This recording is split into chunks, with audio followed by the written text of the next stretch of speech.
Hello, everyone, and welcome to our MarketSmith Think webinar, Mastering the Algorithms, How to Make Social Media Work for You. My name is Nicole Chiarella. I am the Director of Corporate Marketing here at MarketSmith and your MC for today's session.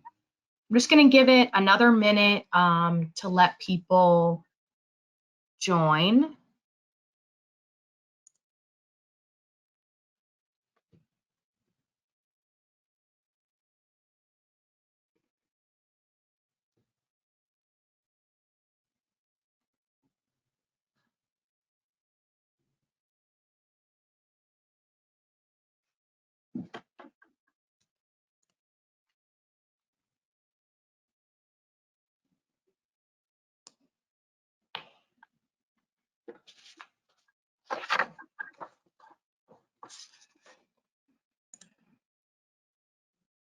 All right.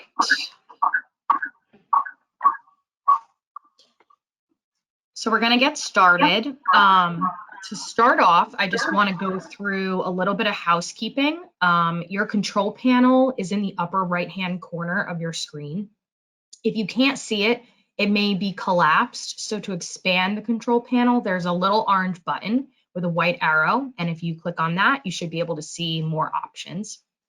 Everyone in this webinar, besides the panelists, is automatically muted. So if your dog starts barking, we won't hear it, so don't worry about it. Your active participation is extremely important during this session, so you can ask questions throughout. We will be answering them towards the end of the session, so please input these questions by opening the questions module that you'll see within your control panel. These questions will be sent directly to me, so none of the other attendees will be able to see them. And then finally, a recorded version of this webinar is going to be available within the next few days and will be sent to everyone who registered, as well as linked on our social pages. So if everyone is ready, let's begin.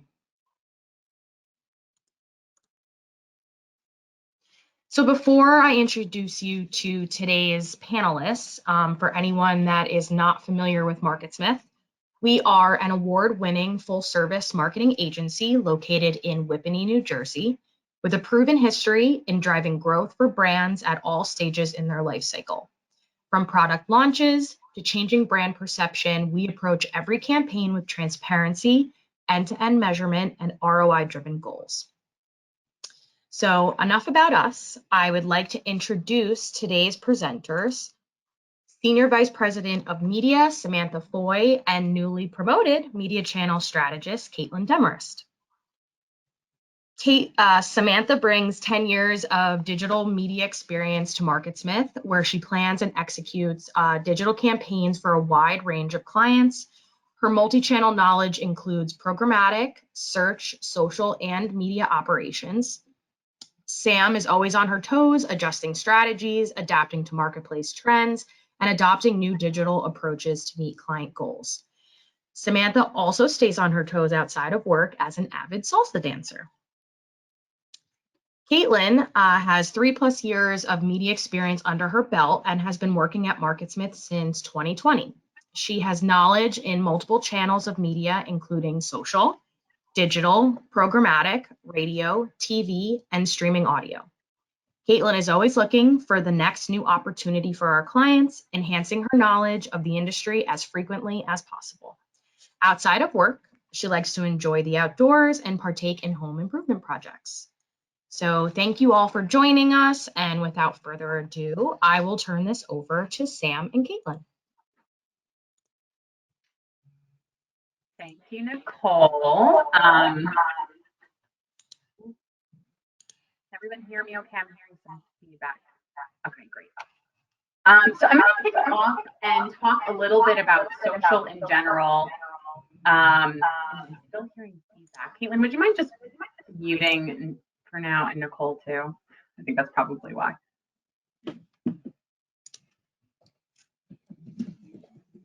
Okay, that might be a little bit better. Okay, so I want to talk a little bit about social media in general and what it means utilizing both organic strategies and paid, and how they're really important to execute in tandem, essentially, for for the growth of your business, and how they kind of differ, and what the key points and factors that you need to think about when you're executing both an organic and a paid strategy.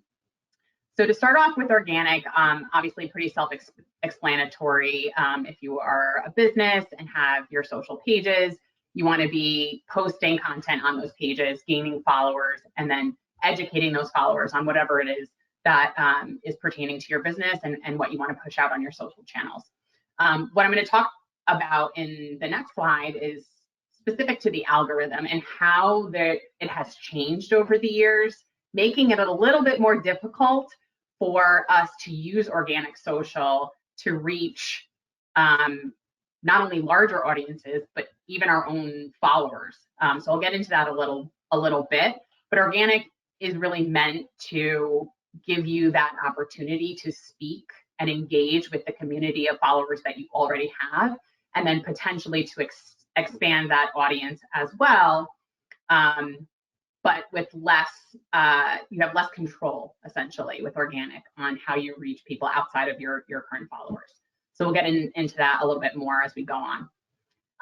Consistent posting is key. If you aren't consistently posting, then the algorithm is going to work against you. So again, we'll get into that a little bit about how frequently you should be posting as we get into the different channels, what the best practices are for each platform.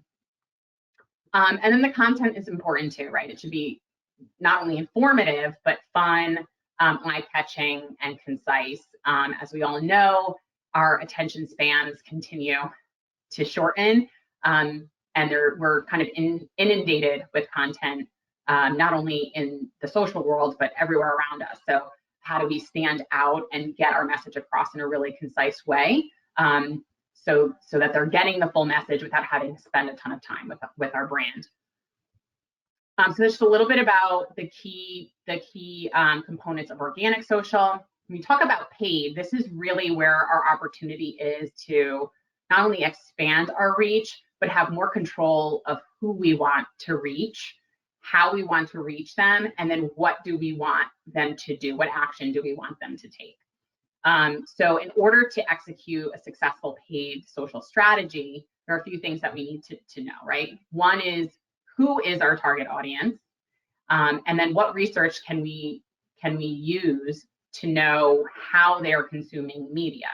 Obviously, when we're talking about social media, the amount of platforms has really grown. So there's a lot of fragmentation around which platforms may or may not be used by certain groups of people. For example, TikTok, when it first started, was a much younger audience, and now has kind of expanded and really reached a much broader demographic across the world, but specifically the US. So we really need to know, who is it that we want to reach, what is the message that we want to get across, and how do we want them to engage. So once you define that audience and what platforms you need to be executing on to reach them, you should define your goals clearly. What do we want them to do? Do I want more followers on my social pages? Do I want them to engage with the content in a specific way, likes, shares, comments, etc.? Do I want more website traffic, a lead, sales, all of that? That is really important for you to define, because it's really going to dictate how you structure your campaign. And you need to know what success looks like before you invest those dollars, right? We want to know what we're using those dollars for and what does success look like to justify continuing to spend or making those adjustments as we go. And then last but not least is constant testing. Once you feel really good about your campaign structure, at least in MarketSmith's point of view, and we've seen a lot of success with a lot of clients in how we go about testing. It's not, a set it and forget it. We want to make sure that we're constantly innovating on who we're reaching, what type of content and creative we're using to reach them. What does that messaging look like? Are we reaching the right people, or we're using the right type of targeting? We'll get into that a little bit as well. Each of these platforms has a pretty robust opportunity for different types of targeting. So we want to make sure we're using the right interests and the right potential customer lists to reach those people. And then are we using the right objectives? Each of these platforms gives you an opportunity to pick an objective based on those goals that we talked about. But you should be constantly testing against that and making sure your KPI is clear so that when we do those tests, we know what's working and what's not, and then we can adjust to get that optimal performance that we're looking for. All right, so now I'm going to get into a little bit more specifics, starting with Meta, formerly known as Facebook and Instagram. So I talked a little bit about this idea of algorithm and how it's changed over the years, and really Meta specifically has made it more difficult for brands or users in general to organically get their content to the people they're trying to reach, namely their existing followers. So it used to be that you had this list of followers, you post content, and most of the people that are following you are going to see that content. Now, not so much. And we have to remember that these platforms are businesses, so they are going to push for more paid strategy in order to fund their business. So they've definitely made it more difficult for you to reach your followership organically.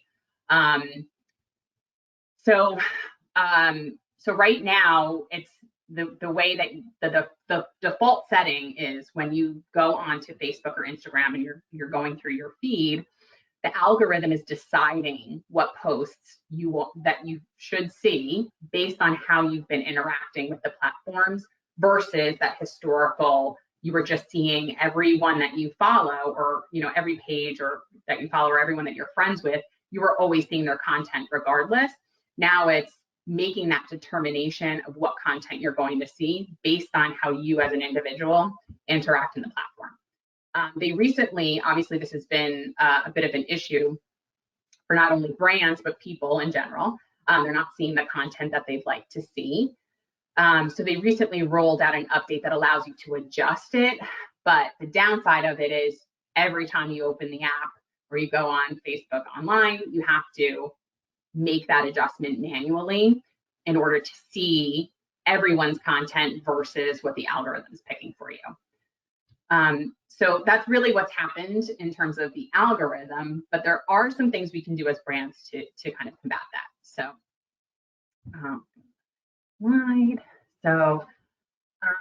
so how are they determining, how is this algorithm determining how content gets ranked? And there's 4 key factors here. So one is the type of content. Is it video? Is it images?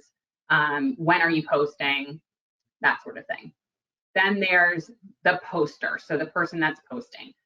So as a brand, if you're the one posting the content, is the brand page, are you interacting with other brands, other people? Are you liking posts and commenting? That's a factor of the algorithm as well. The individual user activity. So me as a follower of a brand, how am I using the platform? Am I liking and commenting on other brands that are similar? Am I seeking content that relates to your brand? And then lastly, that same user, how they're interacting, user interaction. Am I somebody that's newly following you? Have I been following you? Am I interacting with content that you are posting? All of these factors are going to go into how the algorithm determines what content a user sees. So very difficult to manage as a brand. So what does that mean for us as brands? What can we do to kind of help beat the algorithm? So one of those ways is engagement. Engagement is key. Consistently, we need to be reviewing what type of content we're posting and what that engagement looks like. And I'll go into this in a little bit as well. Meta has rolled out some greater opportunities for us to pull those insights, which has been great. So really understanding when are people engaged the most, what type of people are engaging, what type of content are they engaging on, Are they liking? Are they sharing? Are they commenting? And just gathering that information is really, really key. And then again, on the timing piece, it's really important to consistently post content. It's going to help beat this algorithm and show your content more. So understanding the best times to post based on that engagement, and then keeping consistent with that, having a scheduled calendar of posting so that you stick to it, and that it doesn't fall off.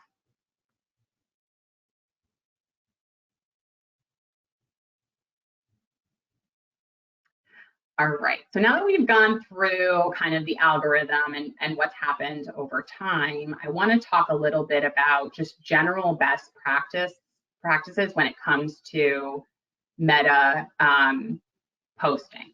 And this goes for not only organic, but paid as well. So we want to make our posts actionable. So as I mentioned, whether it's an organic post or a paid post, you want to make sure that you're grabbing the user's attention, and you're driving them to engage in whatever way that you want them to. And going back to the testing, it should be part of that testing strategy, testing out different types of posts, not just images and videos, but sharing articles from your website, or providing a link to a newsletter or an event sign up, asking a question that is always going to entice people to engage. And then just in general, making sure that you're engaging back. So if you're asking a question and you're getting people commenting, making sure you have someone responding to those to those comments is going to help boost your organic. Using contests and giveaways is a really good way to get someone to engage, but also to get them to share. So that's point number 3, is sharing content. But when you entice somebody to interact and they're getting something out of it, of course you're going to see an increase in engagement. And part of that could be asking users to create content for your brand in order to enter this type of contest or giveaway, and then sharing that user-generated content. As we know, social media, if you're not authentic, likely you're going to be ignored for the most part. Especially with this younger generation, they're really tuned into content that is organic, in that it's user-generated versus a brand sharing an ad, essentially. So it's really important in whatever way that you can to utilize your community and get that user-generated content to advocate for your brand, and then share it across the platforms. Boosting posts is probably the easiest way to kind of dip your toe into going from organic to paid. You're essentially taking your organic post and boosting it, putting a little bit of paid dollars behind it in order to generate a greater reach, not only to your existing followers, but beyond that. It allows you to dictate what type of audience you're looking to go after. So if you want to reach people who kind of look like or act like your existing followers, those are the type of people you can go after. And then again, you can pick an objective which allows the Meta platform to optimize against. So if you want them to follow you, this is something you can do on Facebook, you can do that. If you want them to visit your Instagram page, that's the objective that you can pick, and then it will optimize to it. So a really good way to kind of dip your toe into paid social. Keep your posts simple. So I already talked about this. We're inundated with ads. So the simpler, the better. We want to get our message across in a really clean and concise way. And you also want to make sure that the brand is recognizable. As you're posting across social platforms, you want to keep your color scheme, brand logo very visible and consistent, so that even if the user isn't waiting to ingest all of the content that you're putting out there, if you're posting a video, for example, and they're not watching the video in its entirety, but your brand is consistent and present, they're still getting that recognition. They're seeing that logo, and they're going to remember it. Text, important too, to keep really concise. Most people aren't reading copy, especially within Meta, where they're really only giving you a certain amount of copy that's visible, and then the user has to click to see the full copy. We want to keep it really, really short and sweet so that the user doesn't have to take an extra step in order to get your message. And then frequency of posting is really important too. You want to post at a minimum 2 times a week, but really up to every single day. Not only is this going to help beat the algorithm, but it's going to keep your followers engaged and making sure that the content that you're putting out there is being seen by as many people as possible due to that frequency of posting. All right, so the next one is pin important posts. So if you have, a blog that was created or an article or a post that is super informative and educational about your brand, you don't have to keep posting it all the time. But what you can do is pin it so that when you're gaining new followers or gaining people who are coming to your page for the first time, they're seeing those really important posts that may be older, but still really relevant content to your brand. So you can pin them so they're up top when the user comes to the page. And then the insights. So I mentioned this before, Meta just rolled out an updated insights page within their business suite, which does give us a lot of insight into the types of people that are not only following our page, but also engaging with our content. So this is really helpful, especially as you're getting into moving from an organic to a paid strategy. Gathering those insights of who's interacting with us from an organic standpoint is really, really impactful for how we set up that paid strategy and who our initial target should be. So it's going to give you information around your current audience demographics. When are they engaging with content? Which content is being engaged with the most?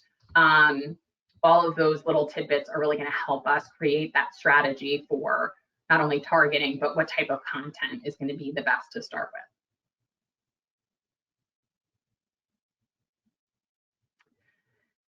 All right, so just a little bit more on creative. You're going to hear us talk about this a lot, but testing. So testing new images and new assets in general on a bi-weekly basis. So this is really, from an organic standpoint, you want every time you post to be a little bit different in the types of creative and content that you're posting, so that you know what is going to be the best performing, what is going to be the most engaged with, and how they're engaging with that content. From a page strategy, this is really important to do A/B testing, and the platform makes it really easy for us to set that up, where we're picking the objective. Let's say we want website traffic, and we pick our target, and then we split test that budget against 2 versions of creative, and the platform will run that test and give us a very clear answer of what the winner was, which piece of creative drove the most traffic, which is the objective in this scenario. Format influences engagement. So not only do we have to be cognizant of the different types of assets that we're putting out there, but also adjusting for the different placements within Meta. So Reels being the most recent update to IG to combat what we're seeing in TikTok. Reels and Stories really have kind of the same format with that vertical video. So making sure that if you're running video, you're adjusting the size for Reels and Stories specifically. This is really important from a paid strategy standpoint, because when you're running a paid campaign, you want to run that creative across all placements, right? However somebody's consuming content on Instagram, whether they're scrolling through Reels, they're looking through, Stories, or they're just scrolling in their news feed, we want to make sure that the creative is there for them to see, but also fits the appropriate format. So on the news feed, it's that square video. but on Reels and Stories, it takes up the full screen with that vertical video. And then there's other types of creative assets too that we can test, like carousels. You have multiple products. This unit is really great. Messaging. So the beauty of a paid strategy and being able to break out the different types of targets that you're going after, maybe it's different demographics or different interests, making sure that the creative messaging aligns with that specific target. The whole beauty of targeting people separately is to be able to speak to them a little bit differently, because we know not everybody is going to be intrigued by the same content or react to the same content. So we need to nuance our messaging based on who we're speaking to get them to take that action that we want them to take. So that wraps it up for all things Meta. I'm going to take a break here and I'm going to pass it along to Kaitlyn, who's going to take us through TikTok next. Thank you, Sam. All right, so now we'll dive into TikTok. TikTok in general is just a fast-growing platform that only 50% of brands are currently utilizing within their advertising strategies. So this provides a low-cost opportunity to get in front of your target through the largest reaching social platform. But how can you succeed on this platform? First, quality definitely matters here on TikTok. If users see a low quality video, they'll just scroll by. 83.2% of the top performing TikToks have a video resolution of 720 or higher. These videos see an average of 5.4% lift in impressions. More than 93% of top performing TikToks have sound, but it's just as important to add closed captioning or text on the screen that displays the CTA. TikToks that have text have a 55.7% lift in impressions compared to videos that don't add anything to the screen. And this makes your ad more accessible to your audience overall. But if you're going to take anything away from this slide, the most important takeaway, I'd make sure your video is full screen and vertical. You should be using the 9:16 aspect ratio. Here at MarketSmith, we're always testing for our clients, and you should experiment with different ways to tell your brand story. And then you can access the performance through TikTok's business account to monitor things there. If you have a TikTok, I'm positive you've learned something new from it, because TikTok creators aren't only storytellers, but they're brand advocates, and the community trusts the opinions of their peers.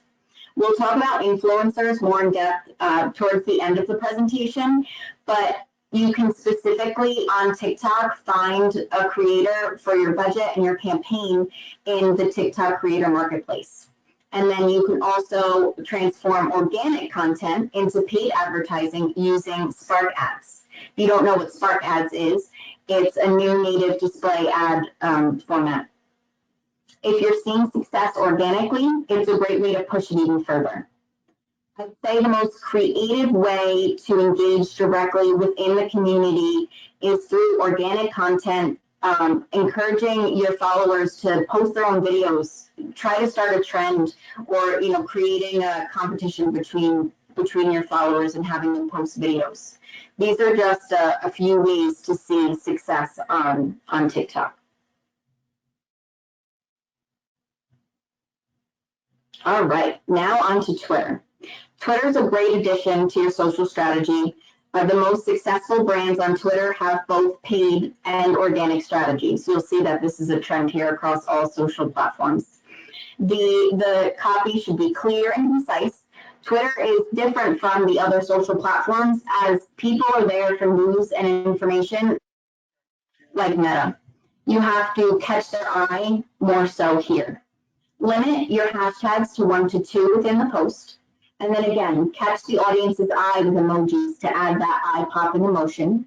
And make your post genuine. Up next, creative. The creative shouldn't have heavy text. Use captions so the video is still effective without sound. This makes your creative viable for the audience in any setting they're in. If you're bored of me talking right now, you may have Twitter on with no sound, and that's the perfect example of why captions are important with your ads. Your video should not exceed 15 seconds. And then we'll also go into planning and consistency. So consistency is key to building a community on Twitter. You can use a content calendar to plan ahead, keep a bank of evergreen approved tweets in your back pocket, schedule tweets to help coverage, and create a content theme. For example, during the week, Thought Leadership Thursday. And then also look for opportunities to participate in recurring weekly hashtags. Then for community management, you should monitor mentions of your brand such as keywords and hashtags.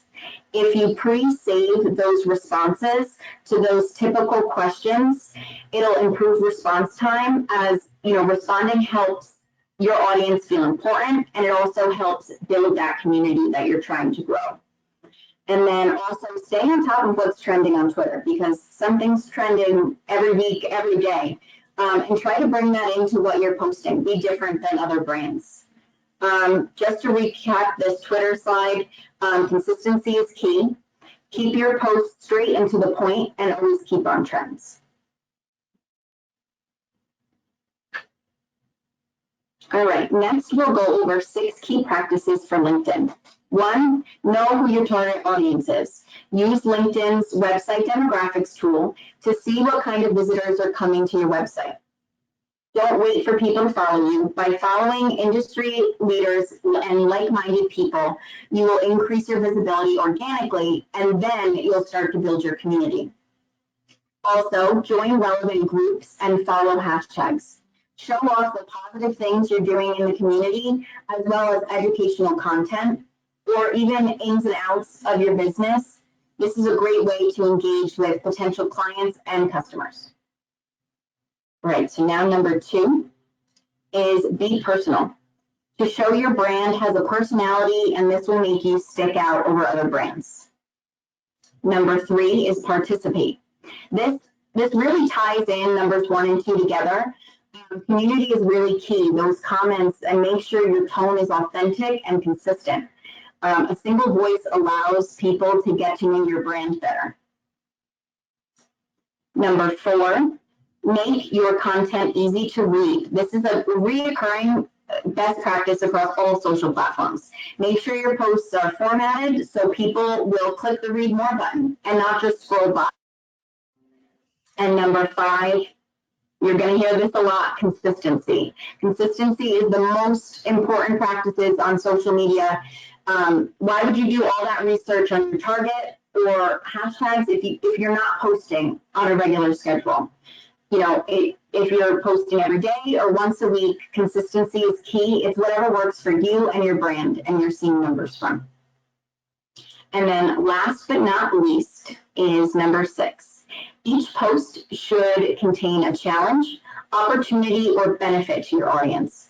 Posting valuable content shows your audience that you know how to provide the information they want and they need.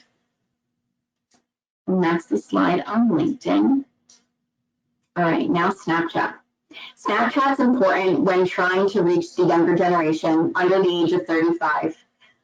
3 to 5 second videos are recommended to catch the audience's eye and keep them engaged. You also want to utilize a mix of creatives here. Did you know that in order to keep engagement, you need to show your brand moment before the first 2 seconds of your ad? You also need to keep your creative simple. To the right, we just have some features of the Snapchat Business Manager, if you're not aware, such as Instant Create. That's a good starting point, and you can create an ad in 5 minutes or less. It adds simplicity to the Snapchat platform. Advanced Create for in-depth campaigns. You have Events Manager, which will help track if a consumer visits your website after seeing your ad once you add the pixel. Catalogs to upload to Snap, and then it'll just make the buying experience seamless for the people on Snapchat. And then also filters to connect your audience, to your brand within their Snapchats, so they can expand your reach to their friends and then friends after that.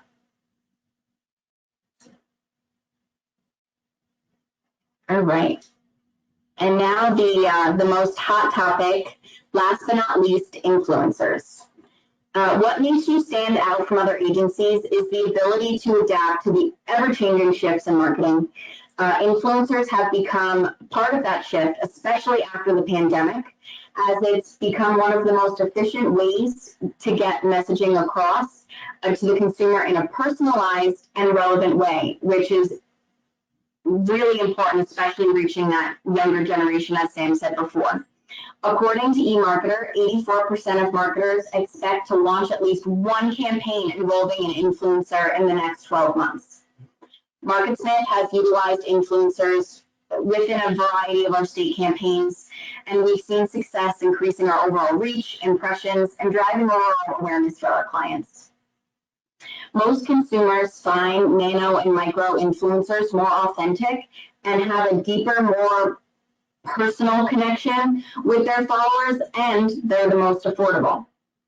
And they can also, relate more to the audience that you're trying to reach.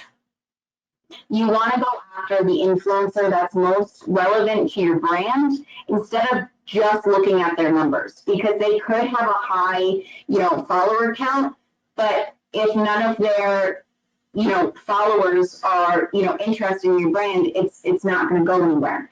So relevancy is key here. And then just overall from all these slides, keep in mind simplicity, make your posts eye-catching, have consistency, and definitely authenticity, and it'll drive your brand to success.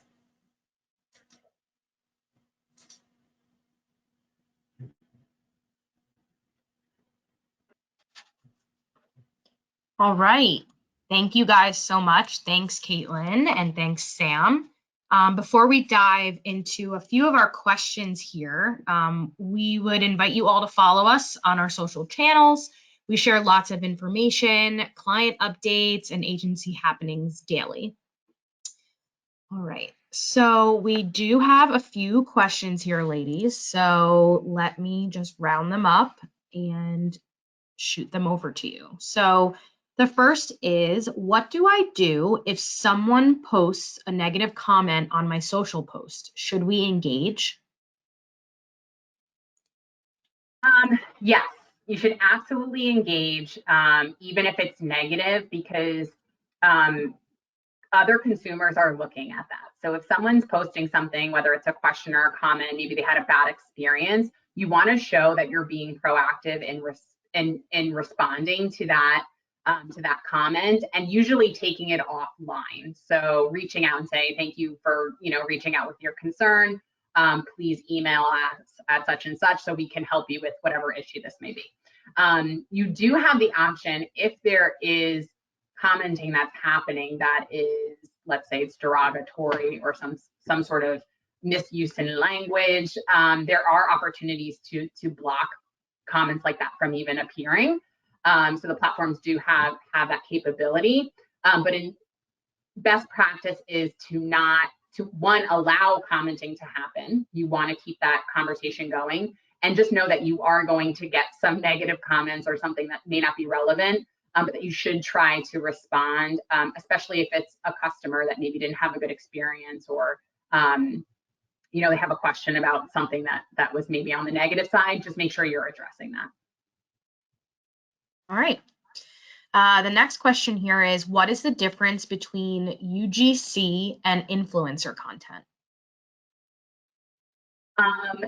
So user-generated content is really when you're reaching, it could be anything, right? You could be reaching out to your community of followers, and like I mentioned earlier, where you want them to engage in a contest or a giveaway. And in order to do that, they need to produce something. They need to take a picture of them with your product, or a video, or you need them to go into a store location and take a picture of them in the aisle. We've done stuff like this with other brands.